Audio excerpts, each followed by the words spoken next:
यांच्यावर सुद्धा यांना सुद्धा जाब विचारला पाहिजे, यांच्यावर सुद्धा गुन्हा दाखल झाला पाहिजे। आणि दुसरी गोष्ट की हे जे आता महाराष्ट्रभर फिरू लागलेले आहेत की वंजारा समाजानं ओबीसीच्या यांना मारलं, संतोष देशमुखना मारलं, अरे आम्ही तर जगजाहीर सांगतो की त्यांना जे आरोपी आहेत त्या आरोपींना फाशीची शिक्षा द्या।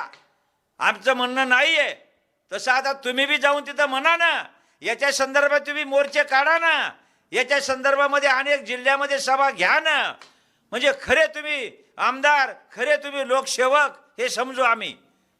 जातीच्या नावाखाली फिरून सगळं काही गोष्टी करायच्या का, हेही मला आपल्याला सांगायचं आहे। म्हणून सुरेश धस असेल, अभिमन्यू पवार असेल, खासदार सोनवणे असेल, या प्रकाशदादा सोळंके असेल, या चौघांनी त्या ठिकाणी गेलं पाहिजे। आणि त्या जसा तिथं त्याचाही मारून एकत्र बोलून मारून त्या ठिकाणी